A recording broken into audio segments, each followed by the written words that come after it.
call Honorable Ramphal. E230.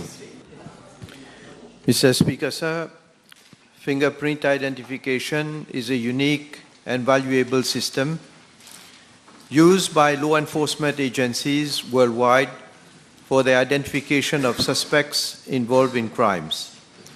I am informed by the Commissioner of Police that pursuant to sections 221 and 222 of the Criminal Procedure Act, the police is empowered to collect fingerprints of any person arrested on suspicion of having committed a crime, and also of any person who has been convicted of a crime. As such, the fingerprints are taken on Police Form 19 and 20 for male and for female respectively. The prints are thereafter matched with prints collected from scenes of crime or with existing database for identification of suspects at the Police Crime Record Office by trained and authorized police personnel. I am further informed by the Commissioner of Police that with technological advancement in the field, the Mauritius Police Force decided to digitalize the process of scanning, storage, and matching of fingerprint slips, crime scene prints.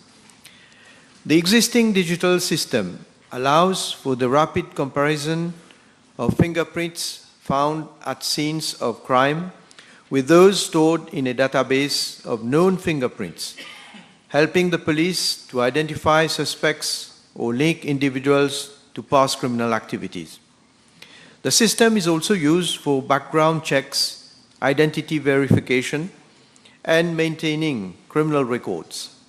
The main features of the system comprise scanning of all fingerprints, slips, and crime scenes prints, storage of prints of convicted persons as well as unsolved scene of crime prints, matching of fingerprints, including detection and identification of suspects and accused, and generating a short list of similar prints from database for verification and comparison by fingerprint expert. Thus, the State Informatics Limited was awarded a contract to implement a fingerprint analysis and criminal tracing system, commonly known as FACS-free, for the digitalization of fingerprints. State Informatics Limited enlisted the services of Computer Maintenance Corporation Limited, Hyderabad, India, for its implementation. Subsequently, the State Informatics Limited was ensuring hardware maintenance of the system under a hardware maintenance agreement.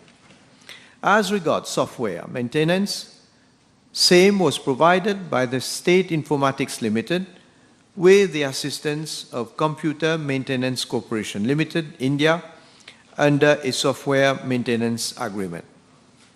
In 2004, the system software was upgraded to FACS-5, and its new additional operational functions were as follows: matching of fingerprints, speed enhanced by 50%, bulk matching of unsolved crime scene prints, generating matching reports, and higher connectivity of remote query from police stations, including those in Rodrigues.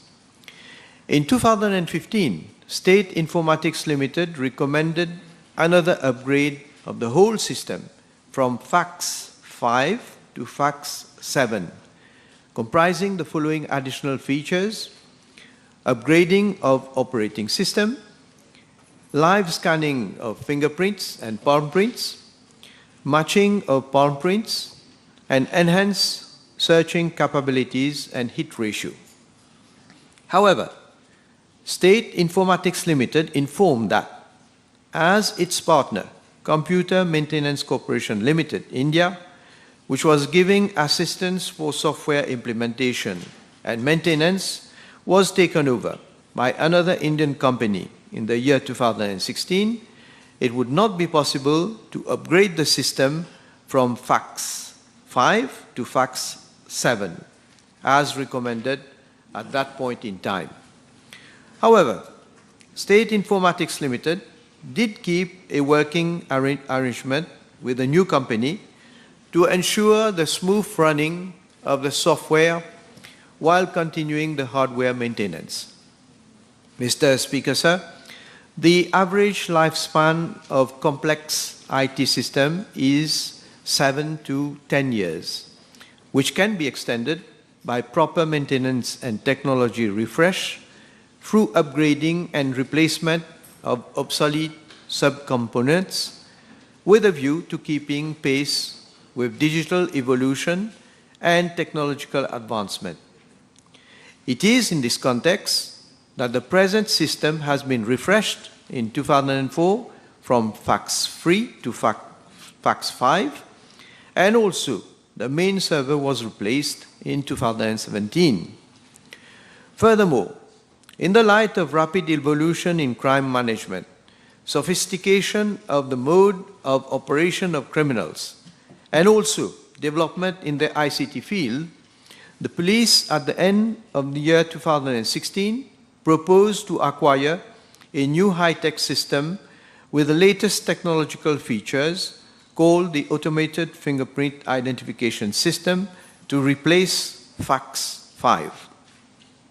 I am informed that, consequently, the services of the Central Informatics Bureau were sought by the police in February 2017 for the technical specifications and cost estimate of the new project.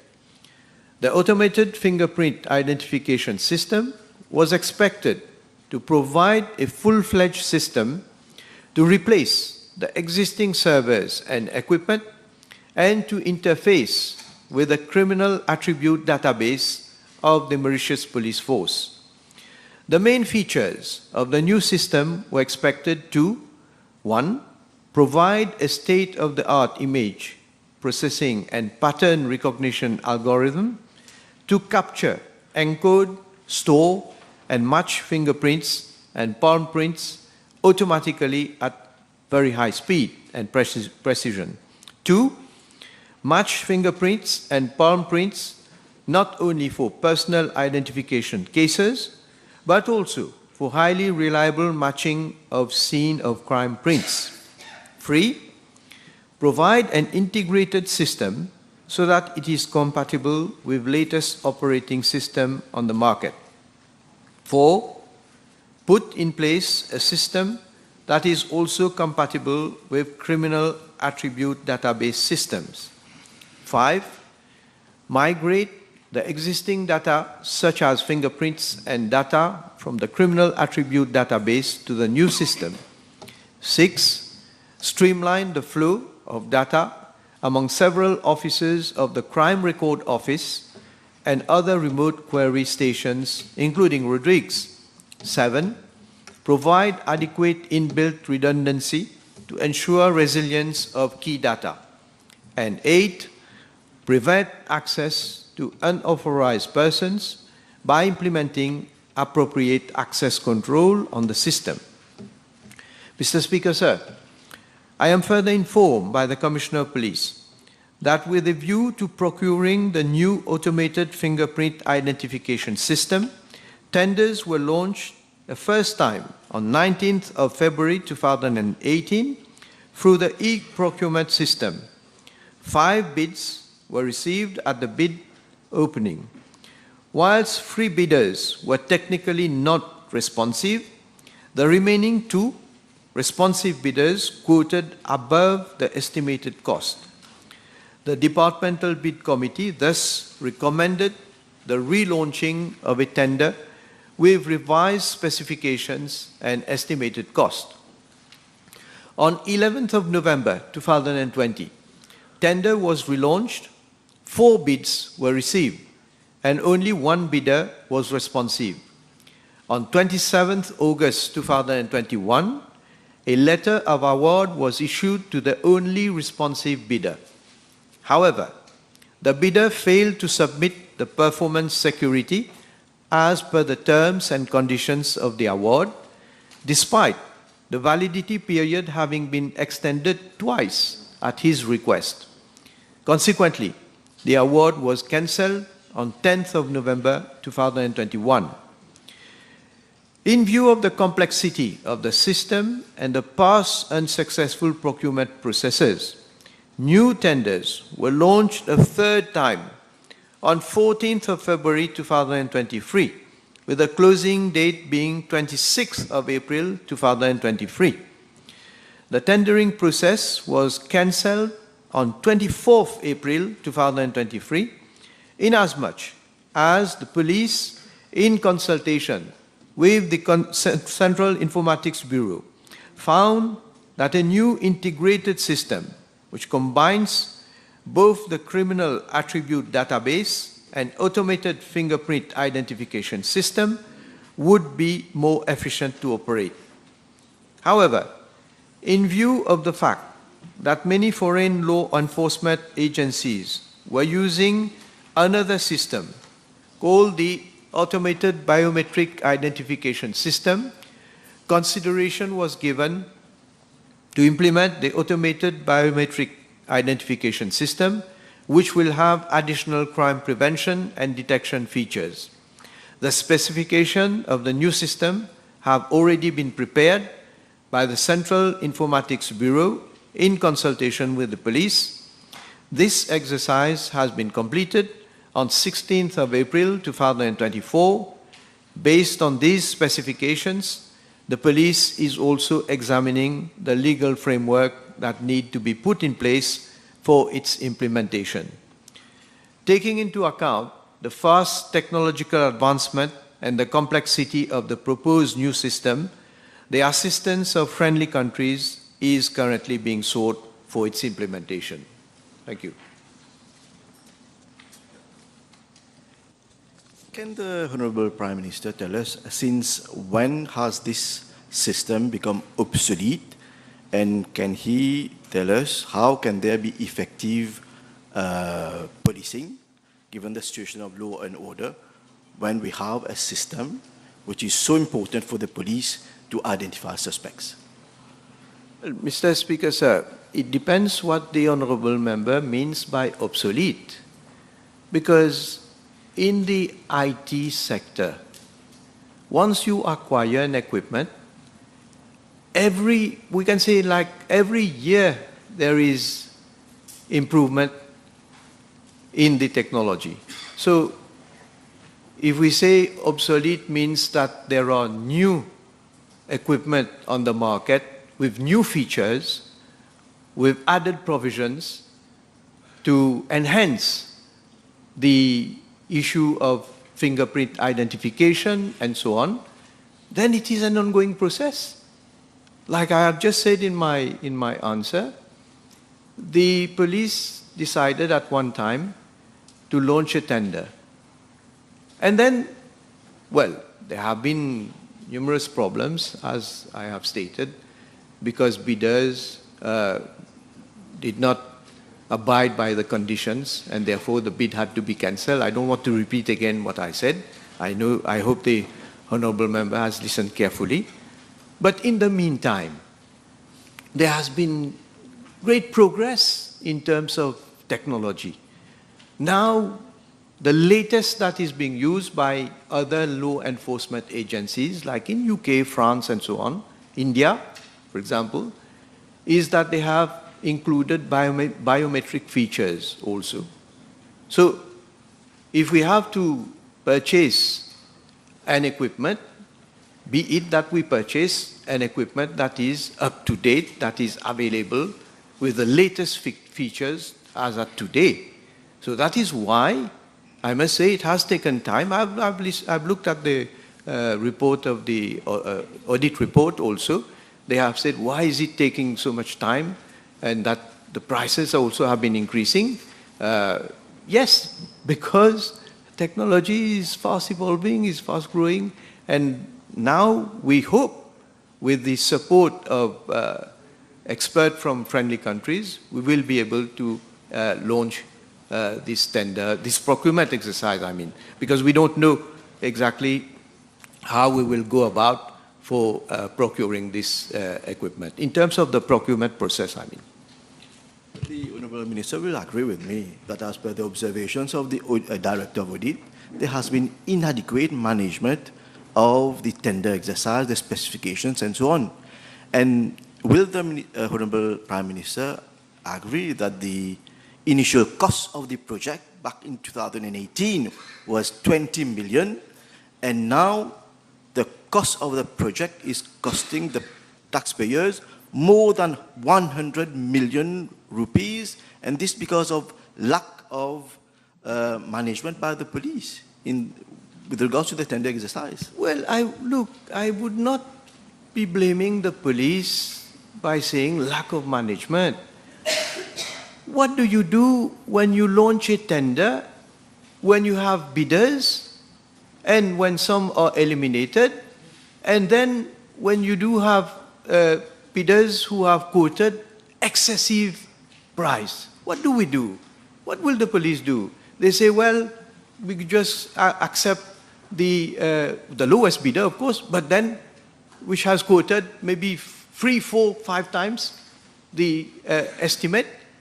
Then I'm sure the honourable member will ask the same question. Why is it now that, there is a cost estimate and that we have accepted a price that is far beyond? So we have to go according to the procurement regulations.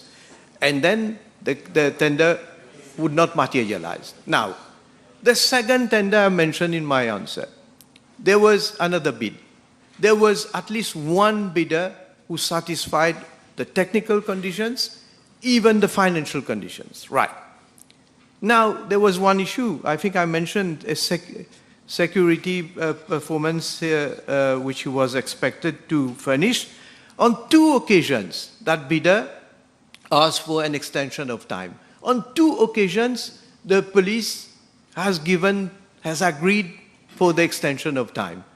And even after that, he was not able to provide security for performance. What do? We still go ahead and accept? Then we will be criticized. And then if something happens, we will be blaming the police. So there are, what I'm saying is, Honourable Member, there are circumstances, unfortunate, I must say, which has led to a time that has elapsed. And yes, the Director of Audit has said, in the meantime, there has been an escalation of cost. Because, of course, nothing is static, Mr. Speaker, sir. There has been, and as I say, now we are not going to purchase old technology, old equipment with new features. Obviously, the cost has increased. So, what I'm told also that the cost estimates which has increased pertain to the project as the system is a specialized one, and in view of its complexity and specificity, so it was, obviously it was difficult to get accurate cost estimate, and therefore we would wish to acquire now the latest technology that is available on the market. So we move to the next question. B231.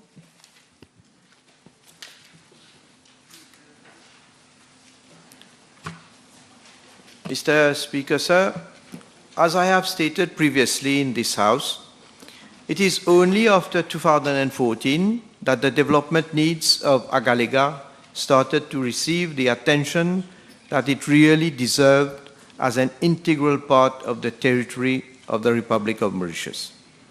And I must say, it is thanks to the vision of the then government, led by Sir Anirudh Jagannath, that certain bold and major initiatives were taken, which set the foundation for the future development of the islands of Agalega. We can already see today some of the very meaningful and visible changes on the island. These changes, along with those which are contemplated by this government, will continue to transform the lives of the Agalegans for the better in the years to come. Mr. Speaker, sir, As we all know, the two main infrastructures which connected the island of Agalega to the outside world, that is, the old runway and the old jetty, had deteriorated to such an extent that they had to be put out of service. Consequently, access to the island was severely constrained. At the same time, Mauritius had to address the pressing need to reinforce its capabilities to ensure a better and more effective surveillance of our vast EEZ. There was therefore an urgent need to address these infrastructural deficiencies in order to improve sea and air connectivity in Agalega. It is in this context that the help of the Republic of India was sought and a memorandum of understanding was signed between our two countries during the visit of His Excellency Sri Narendra Modi to Mauritius in March 2015 for the improvement of the sea and air transportation facilities at Agalega. Subsequently, an agreement was signed in May 2017 between the Government of India and Government of Mauritius on maritime security within the framework of the Agalega project. That agreement subsumed the understanding reached in the 2015 Memorandum of Understanding. Mr. Speaker, sir, as I have stated on several occasions in this House, the main objectives of the agreement signed with the Government of India on the infrastructural development projects in Agalega are to improve sea and air connectivity in Agalega and also to protect and reinforce our maritime security needs in the following areas, amongst others, surveillance and monitoring of our vast EEZ of 2.3 million square kilometers, counter-piracy, counter-terrorism, counter-narcotics and human trafficking, controlling poaching and illegal, unreported and unregulated fishing, provision of hydrographic services, promoting economic development, including blue economy initiatives, emergency response, including search and rescue, marine pollution response, and humanitarian assistance and disaster relief activities. Mr. Speaker, sir, as the House is also aware, both the Government of India and the Government of Mauritius are bound by the clause of confidentiality contained in the agreement.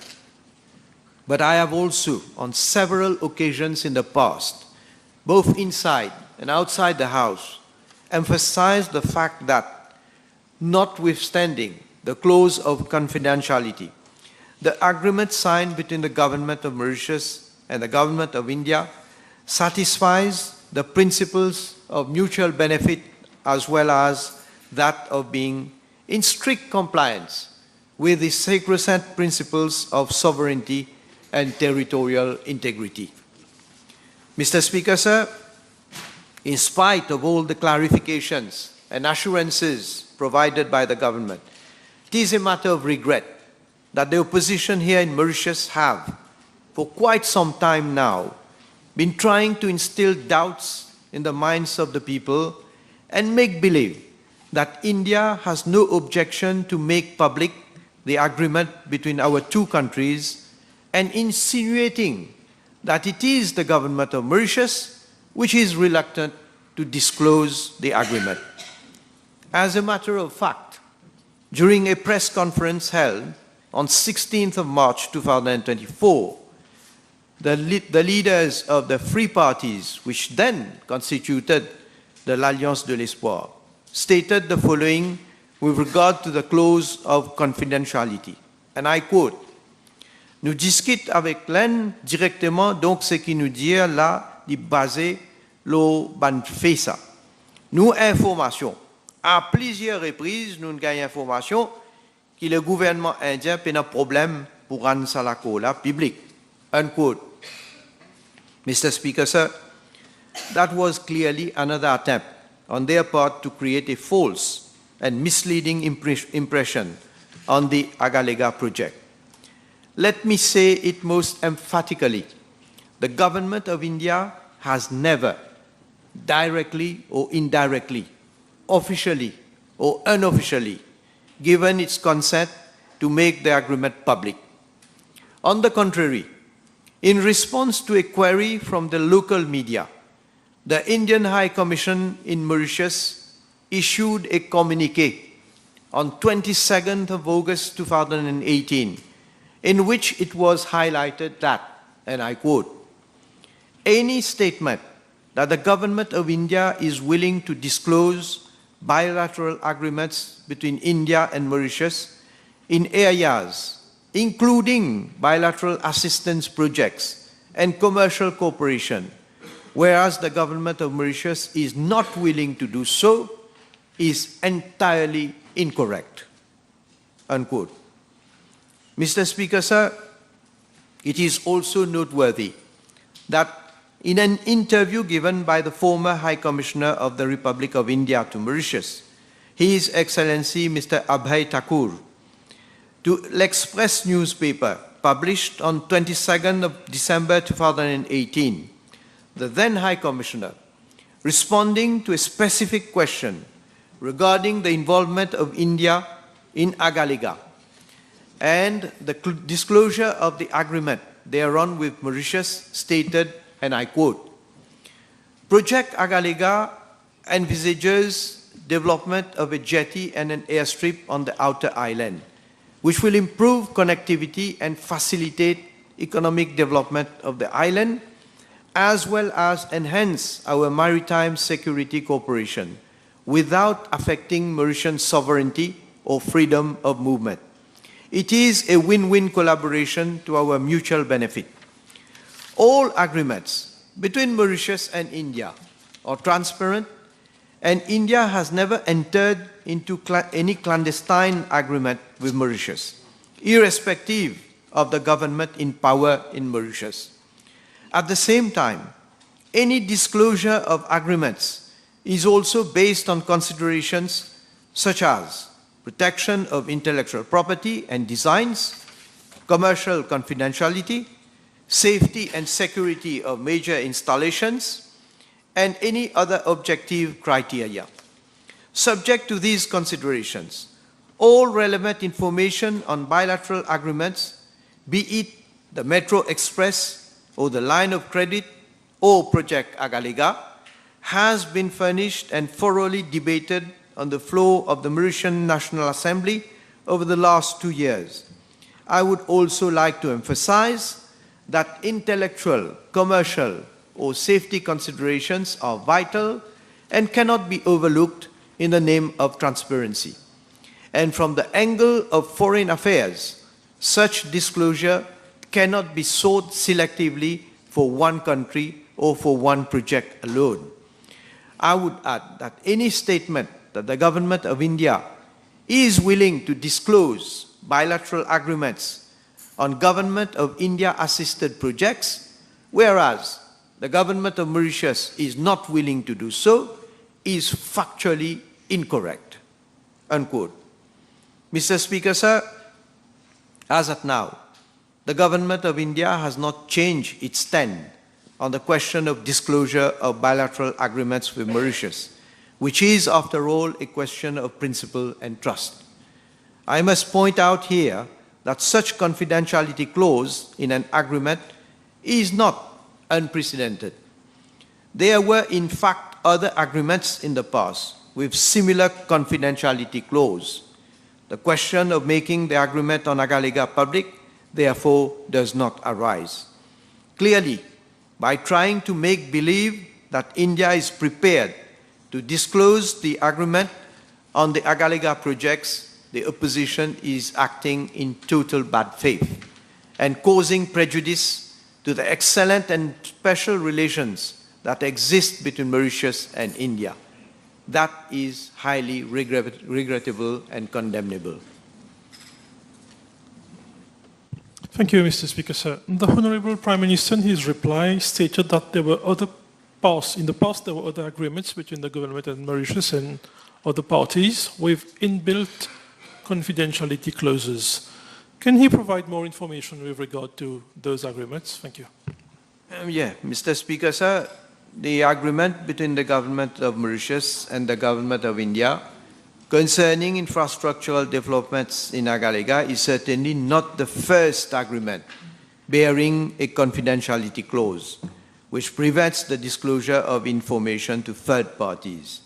There were many cases in the past where government, bound by a confidentiality clause, had not provided information requested by members of the National Assembly with regard to such agreements.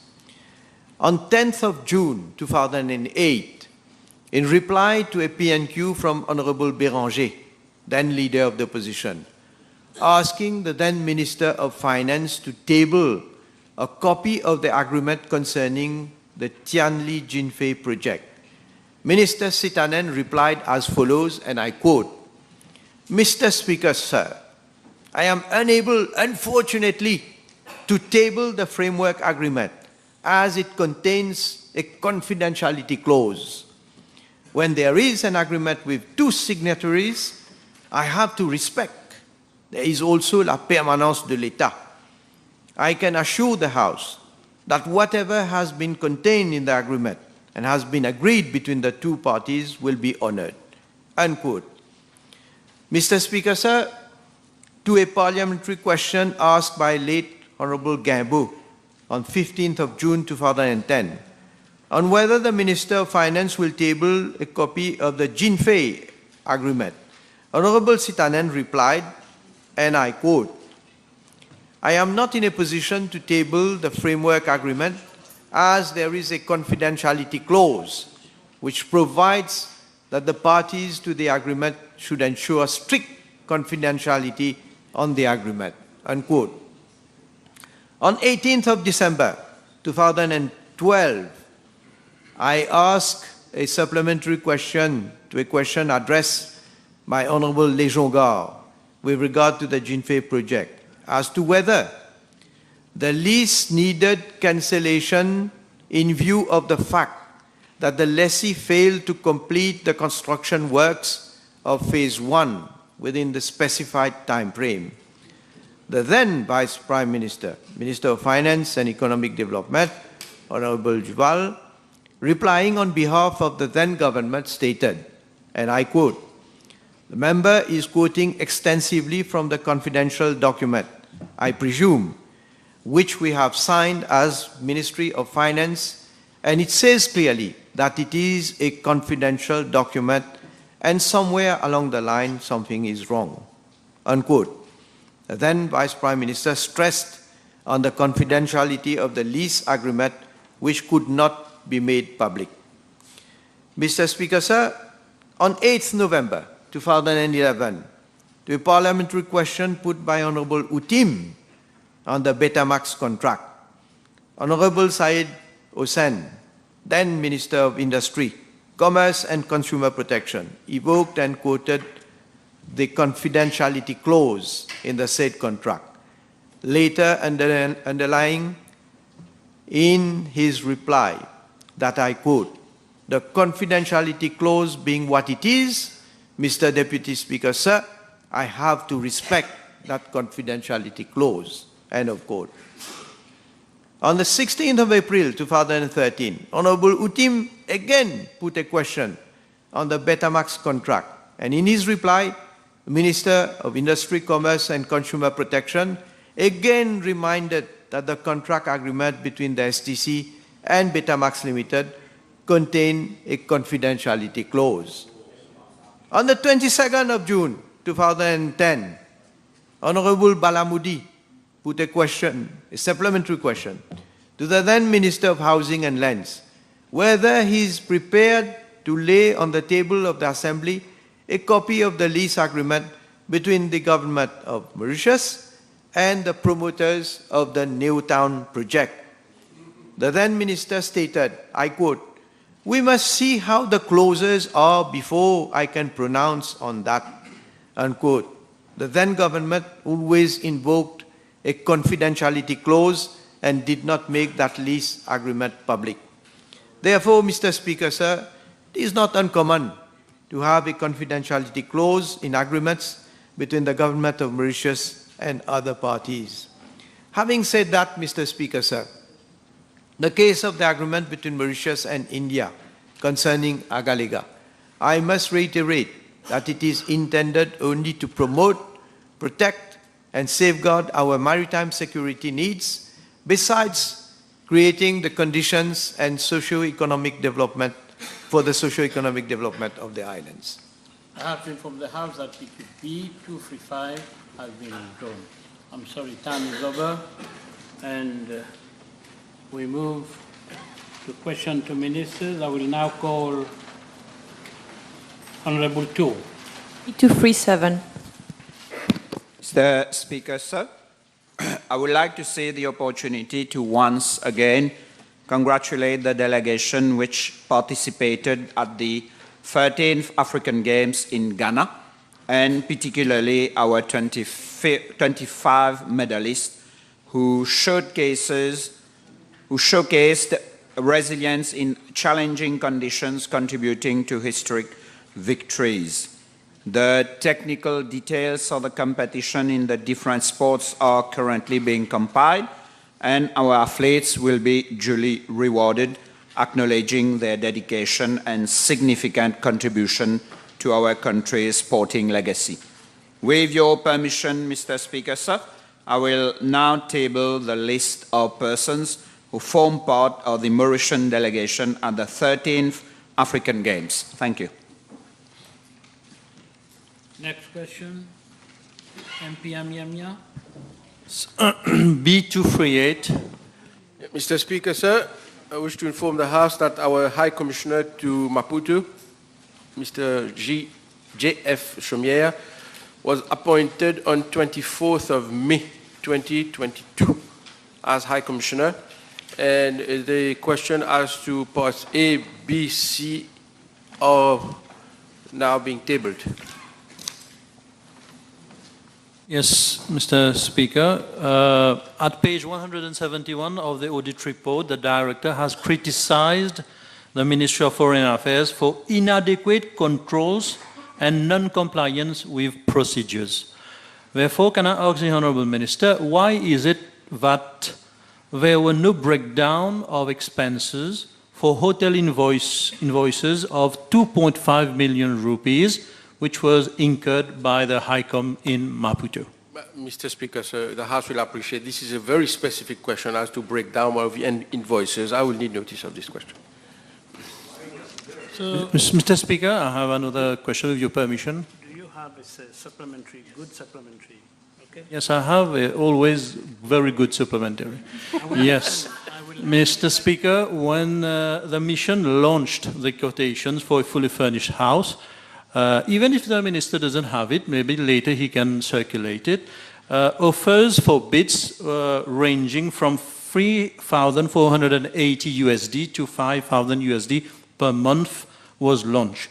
But at the end of the day, there was a high value house which was rented for 7,000 USD per month, which is approximately 350,000 Mauritian rupees.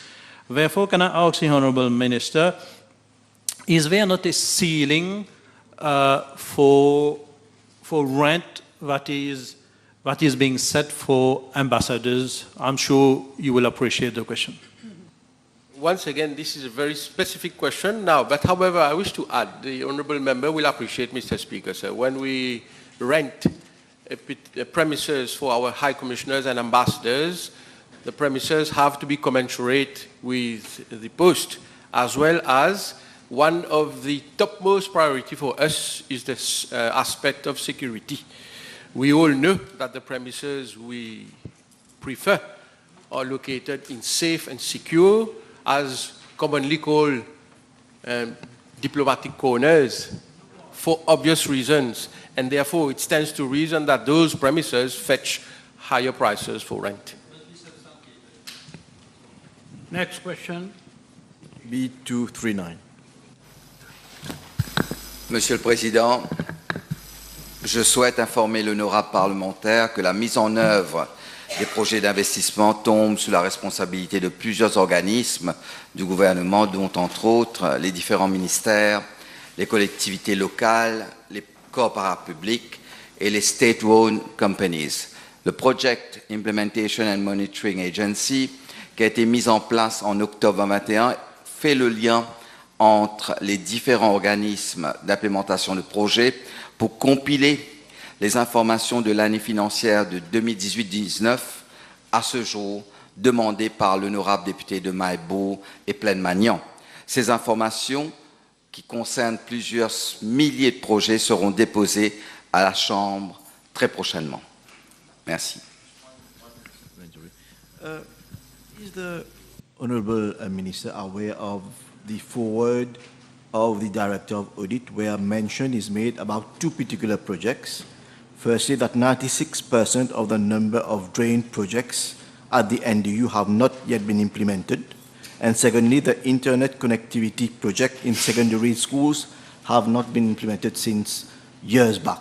Will the Honourable Minister direct the project monitoring unit to look into those two projects and see to it that those two projects are implemented as they are of essential to the population at large? Monsieur le Président, je remercie l'honorable membre pour cette question supplémentaire. Je ferai le nécessaire avec l'organisme PIMA. Merci. MP Anquil. Merci, Monsieur le Président. B 240. Mr. Speaker, sir, pursuant to the efforts towards promotion of gender equality and women's empowerment to ensure that nobody is left behind and also in our endeavor to ensure that women's rights are being respected, my ministry has deemed it crucial to enlist the support of men in that process. Subsequently, the He for She project has been conceptualized with the objective to bring about male peer groups for reflection and to take collective action for accelerated behavioral change. My ministry, with the collaboration of the Sugar Industry Labour Welfare Fund, has in the first phase spanned the project across 25 community centres across the island. Since then, my offices have conducted 9 focus group discussions with officers from the Sugar Industry Labour Welfare Fund, whereby a modus operandi was elaborated to allow all stakeholders to be fully engaged in the smooth implementation of the project. This comprised of the composition of the club, the terms of office, the fees for members, the tasks or activities assigned to each club, and the eligibility criteria for membership. Mr. Speaker, sir, I would like to inform the House that my ministry has elaborated a calendar of capacity building program for the focal offices of SELF and the members of the He for She clubs in order to enable them to smoothly manage their respective clubs. They would also be empowered to undertake activities in line with the tasks stated in the modus operandi accordingly. The members of the He for She clubs are also being roped into training of the trainers program on women issues, which are being conducted by different ministries for their own enhancement. The knowledge gained will subsequently be disseminated at community level to bring about a transformational change in mindset at grassroots level. Mr. Speaker, sir, as regards part 2 of the question, I would like to inform the House that the member of the club are men aged between 18 to 55. I will be tabling details pertaining to the number of members in each club. Thank you, Mr. Speaker. Je vous remercie, Monsieur le Président. Peut-on savoir de la ministre le nombre de He for She clubs présents en milieu urbain ainsi que celui des clubs dans les zones rurales? Merci. Mr. Speaker, sir, in my initial reply, I did say I'm going to be tabling, but to give an aperçu of the number of clubs, for example, in the district of Rivière-du-Rempart, there are 14 clubs, there are 3 clubs already set up. Number of members in each club is as follows, 14, 14, and 12. In the district of Pamplemousse, there are 3 clubs already set up, same for Flac, 3 again for Moka, 3 clubs, district of Plaine-Williams, there are 3 clubs again, Grand Port, 3 clubs, Savane, there are 2 of them, Black River, 3 clubs, and Port Louis, 2 clubs. Next question. B241. Mr. Speaker, sir, my ministry has also received a correspondence from the State and Other Employees Federation informing that payment of overtime hasn't been effected for the last 4 to 7 months in many hospitals. Performance of overtime in the health services is regularly payable in view of the nature thereof. In this respect, relevant standing authorities approved in advance by the ministry for 6 monthly periods. In certain cases, overtime is also performed on an ad hoc basis. As for allowances, there are of 2 types, namely fixed PRB allowances, which are paid automatically on a monthly basis, and those allowances which are variable depending on work performance. Mr. Speaker, sir, with regard to monitoring of overtime expenses, on 24 June 2022, a circular was issued requesting, among others, head of sections to ensure that officers concerned should be informed that there should be no delay in the submission of overtime claims and processing of payment thereof. Additionally, officers are required to submit their claims within a period of 2 weeks after performance of overtime. This matter was also highlighted in another circular dated 12 September 2023. Mr. Speaker, sir, however, I'm informed by the finance and HR sections across all regions of my ministry that claims for overtime and variable allowances are still being submitted by the officers with considerable delay, varying from 2 to 4 months after the overtime has been performed.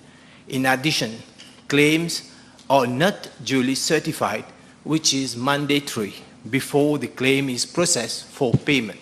This forcibly results in payment of overtime and variable allowances with a delayed frame time of 4 to 6 months.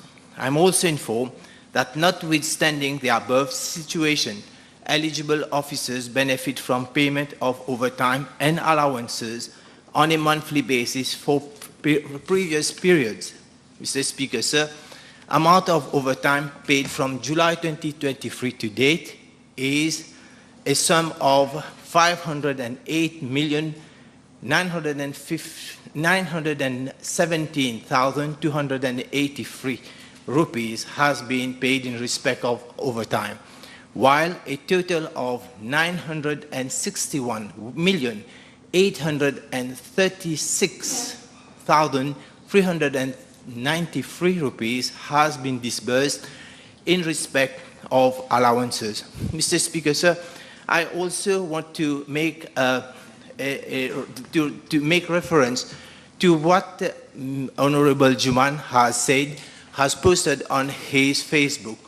14 mois pan pay overtime, chauffeur et ambulancier, l'hôpital Bruno-Tchong, une stratégie délibérée pour baisse niveau service pour ou al vers clinique privée.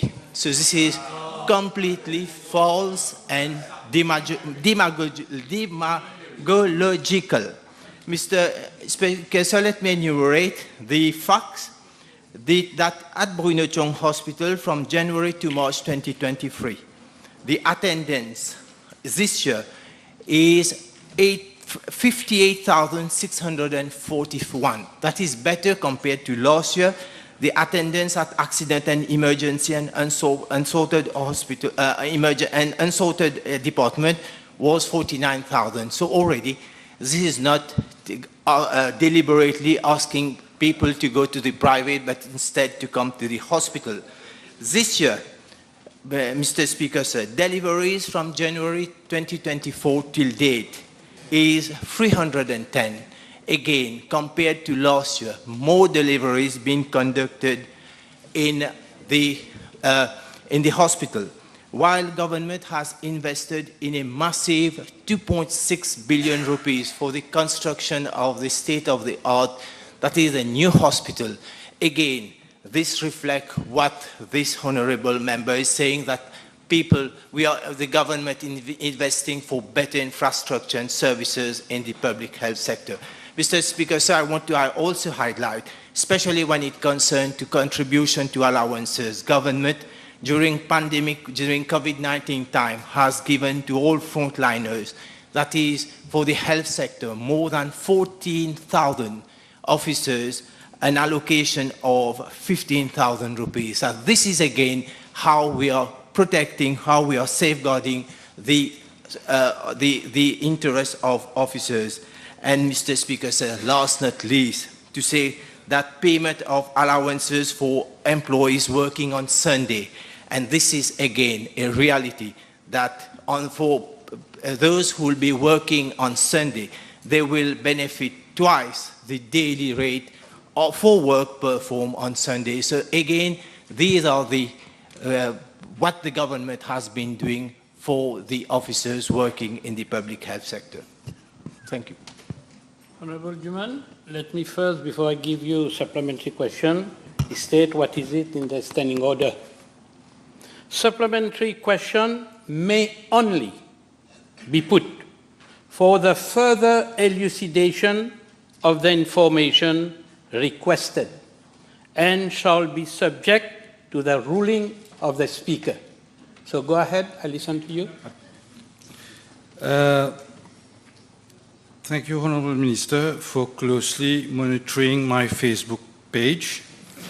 Do you find it acceptable that ambulance drivers and attendants... No, this is asking for the opinion. In a question in Parliament, you cannot ask the opinion of a minister. I give you a chance. Continue. You don't have the right to ask the opinion of a minister. Matt, do you find, Mr. Speaker, thank you. Honourable Minister, is it true that ambulance drivers and attendants at Bruno Chong hospitals, like in other hospitals, where overtime have not been paid for the last 14 months? Mr. Speaker, sir, because I've given in my reply why there has been a delay. The delay is because officers have not submitted their claim, and some of the officers, even if they have submitted their claim, it has to be verified, it has to be checked, and that takes 2 months to process for the payment. And at the same time, whether it is acceptable. Is it acceptable to take 4.5 years to conclude an alliance, but 4 weeks? It's not acceptable. Okay. I have to inform the House. I have to inform the House that PQB 244, B 269 have been withdrawn. So at this stage, I'll suspend the sitting for 1.5 hours.